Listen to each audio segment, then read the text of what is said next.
नमस्कार दोस्तों, आज आपका फिर से हमारे चैनल अनवी चैनल में बहुत बहुत स्वागत है।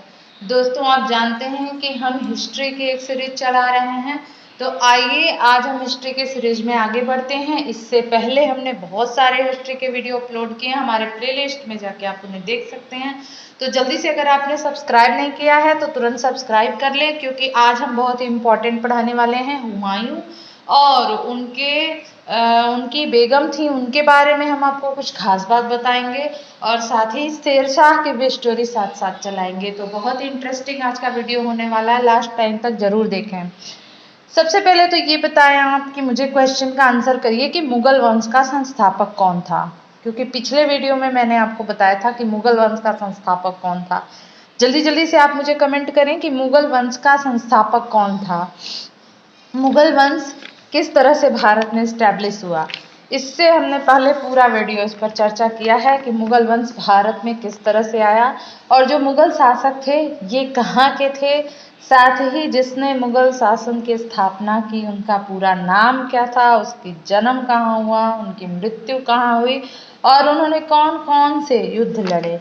जी हाँ, तो उनका नाम था बाबर, मुगल वंश का संस्थापक था बाबर। और बाबर की पत्नी के बारे में भी हमने पूरा डिस्कस किया है कि बाबर की कितनी पत्नियां थीं और कौन सी पत्नी इम्पोर्टेंट थी। तो सबसे इम्पोर्टेंट थी आयशा सुल्तान, आयशा सुल्तान।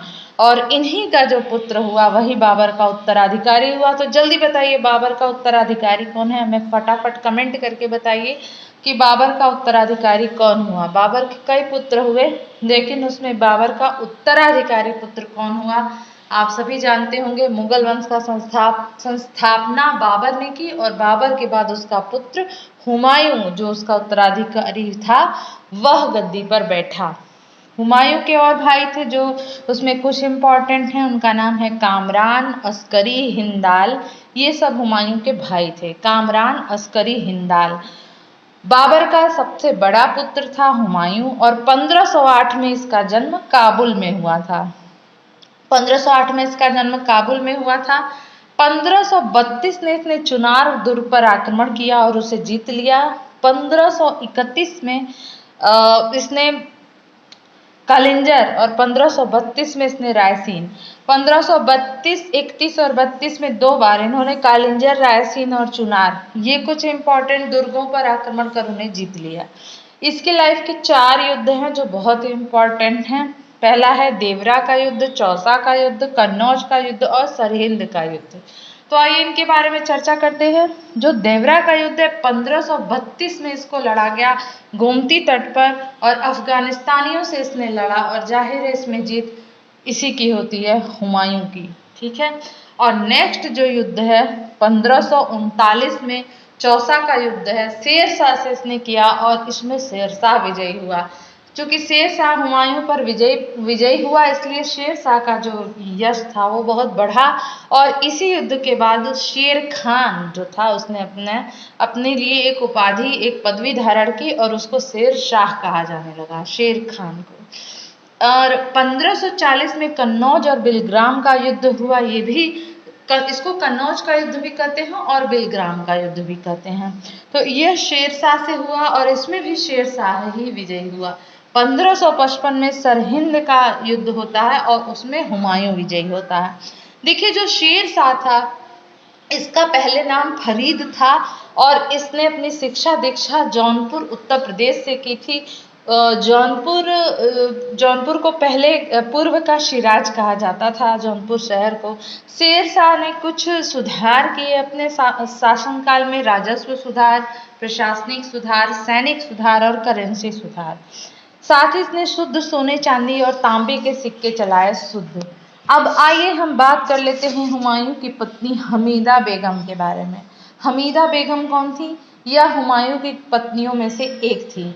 14 वर्ष की अवस्था में इनसे मुलाकात हुई हुमायूं की हमीदा बेगम से और यह हमीदा बेगम से विवाह करना चाहते थे, लेकिन हमीदा बेगम ने मना कर दिया। क्यों मना कर दिया? क्योंकि इनकी पहले से शादी हो चुकी थी तो वो इंटरेस्टेड नहीं थी। लेकिन फिर उसके बाद इन्होंने मान लिया और उसके बाद इनसे विवाह हो गया हुमायूं का हमीदा बेगम से। और इन्हीं का पुत्र हुआ अकबर। अकबर जो कि हमारा नेक्स्ट टॉपिक भी होगा, और हुमायूं का उत्तराधिकारी भी था अकबर। और बहुत ही अकबर को महान कहा जाता है, तो उसके बारे में बहुत सारी चीजें हम कल और जो भी नेक्स्ट वीडियो ले आएंगे उसमें डिस्कस करेंगे, तो आप नेक्स्ट वीडियो जरूर देखिएगा।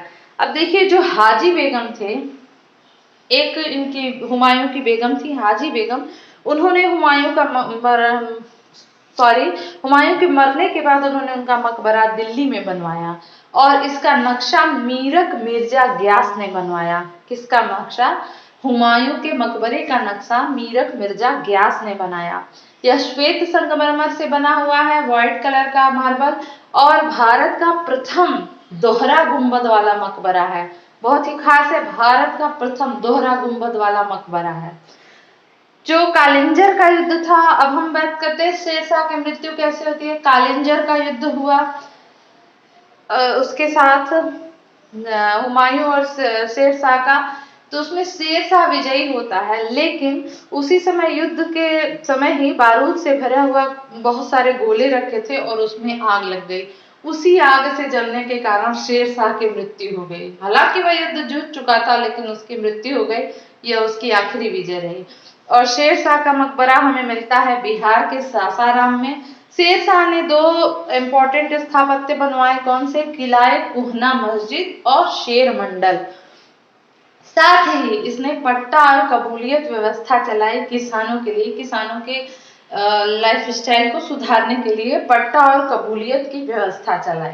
तो ये हमारा आज का वीडियो था इतिहास का। आपको कैसा लगा जरूर बताइएगा, और हमें जरूर कमेंट करिएगा। अगर आपको कोई भी सुधार चाहिए तो प्लीज कमेंट करके बताइए, और अगर आपको कोई और टॉपिक पे वीडियो चाहिए तो वो भी हमें कमेंट करके बताइएगा।